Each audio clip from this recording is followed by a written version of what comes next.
a ver la fotografía del mercado con Esther Gutiérrez, analista del equipo de análisis y mercados de Bankinter. Esther, muy buenos días. Muy buenos días. Bueno, ¿cómo veis el momento actual? ¿Cómo veis el entorno de mercado para el inversor? Pues mira, vemos un ciclo, digamos, macro por fundamentales tanto de compañías como de economía, inflación y demás, positivo, constructivo para bolsas, pero un final de año, digamos, muy parado, ¿no? Porque estamos pendientes más de factores exógenos, casi más que de estos propios de la economía que te comento. Pues estamos esperando la represalia de Israel contra Irán, tenemos las elecciones americanas a la vuelta de la esquina, son factores con mucha potencia que crean mucha incertidumbre y que pensamos que van a dejar a las bolsas pues muy paradas, ¿no? En lo que queda de ejercicio. A partir de ahí, visto el informe de empleo que vimos el pasado viernes, ¿el inversor tiene que ver un cambio, al menos en la renta fija, o es mejor esperar y ver a ver cuáles son los siguientes movimientos? Va a hablar Bostic, vamos a tener actas de la FED, o el dato de empleo marca gran parte del camino en el corto plazo.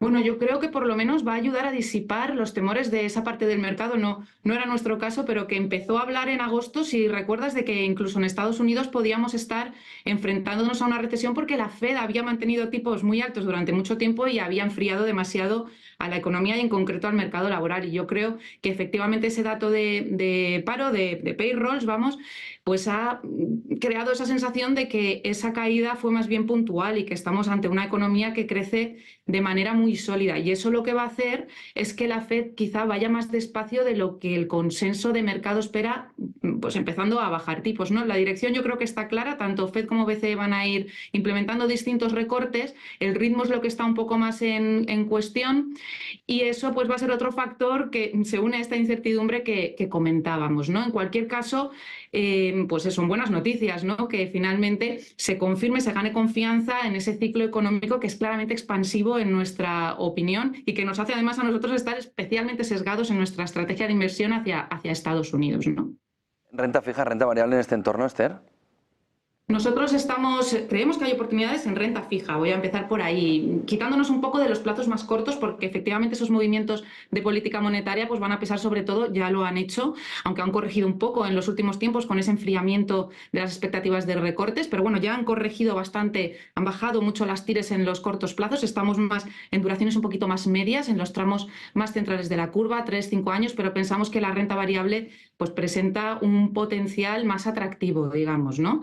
Los BPAs van a crecer con mucha fuerza mirando ya hacia 2025, estamos acabando el 24, nosotros ya empezamos a mirar y a centrarnos en los potenciales del 25, creemos que hay recorrido en el mercado americano, nuestras valoraciones en bolsas nos dicen que puede estar en torno al más 25%, más que en Europa, que se quedará en torno al más 9%, con unos BPAs que crecen mucho y especialmente lo hacen en tecnología.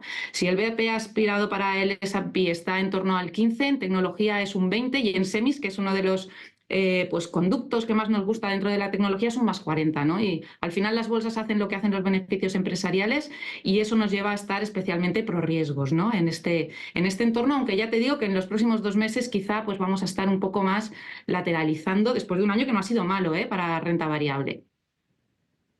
A partir de ahí, la fotografía, sobre todo del inversor aquí en Europa, está centrando en automoción, también en esa relación arancelaria entre China y Europa. Ayer China le ofrecía a Europa que hubiese un mínimo, un suelo de precio de los vehículos. Europa dijo no, 30.000 euros. A partir de ahí, ¿cómo emerge el sector automovilístico en la cartera del inversor? ¿Cómo emerge en la fotografía del inversor? ¿Qué está sucediendo y cuáles pueden ser los puntos donde la industria europea pueda recuperar parte de la importancia pasada, incluso ya?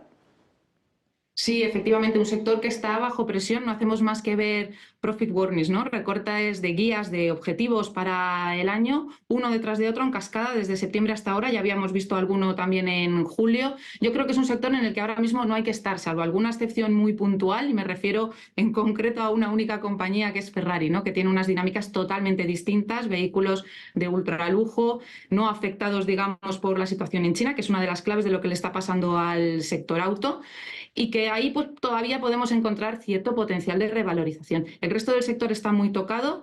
Las fabricantes alemanas muy afectadas por la situación en China, más allá de la debilidad macro en el país, pues hay un momento de sobrecapacidad que lleva a que haya una guerra de precios abierta importante que pesa sobre los márgenes, y hablamos de compañías, en este caso europeas, las grandes alemanas, Volkswagen, BMW, Mercedes, con exposiciones muy altas en ventas a China, 30-40% de las ventas focalizadas en el país. Eso además se une, como muy bien has dicho, a todo el tema arancelario que estamos teniendo entre Estados Unidos y China, porque recordemos que ya impusieron en su momento una tasa, digamos, un arancel de en torno al 100% de las importaciones desde China de vehículos eléctricos a Estados Unidos, y también aquí en Europa, efectivamente, ese arancel que puede llegar al 45% lo tenemos en el 10%, a partir de noviembre tendremos esta subida. Parece que no se llega a ningún acuerdo para intentar relajar esa situación. Y luego una economía en Europa que tampoco acompaña demasiado. Tenemos crecimientos tímidos que parece que ganan inercia, pero que no son demasiado halagüeños, digamos, para comprar bienes que se financian y que son pues, de importes relevantes, ¿no? Y estamos viendo comportamientos muy planos en Europa en el conjunto del año, caídas muy fuertes en los últimos meses. En agosto, por ejemplo, un comportamiento también muy plano en crecimientos de ventas en Estados Unidos, es decir, no acompaña tampoco el entorno macro, ¿no? para el sector. Y luego, pues muchas dudas sobre el atractivo del vehículo eléctrico en un momento en que la gente pues sigue muy preocupada por el alcance de las baterías y porque no tenemos una red de carga densa, ¿no? Que nos haga estar tranquilos con el vehículo eléctrico, y estamos pues de alguna manera forzando a las compañías a invertir en despliegues, en fábricas, en capacidad productiva, en este tipo de motorización. Así que son muchos frentes abiertos. Es un sector en el que nosotros por lo menos recomendamos no estar de momento, salvo lo que te digo, la excepción de Ferrari. Nuestra recomendación en el resto de grandes autos es de vender ahora mismo. ¿Te preocupa, Esther, el movimiento también de multas millonarias del año que viene por los objetivos de descarbonización? ¿Se puede todavía cumplir por parte de las compañías europeas y evitar lo que puede ser un golpe prácticamente definitivo?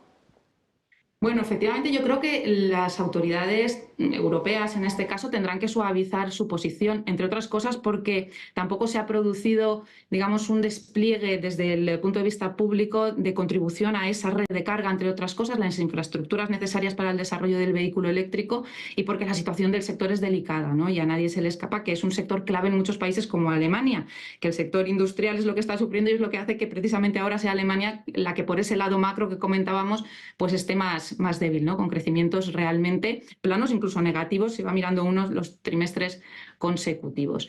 Yo creo que se suavizará y no tendremos el impacto tan negativo que ahora mismo parece que puede llegar, dadas las regulaciones que existen, ¿no?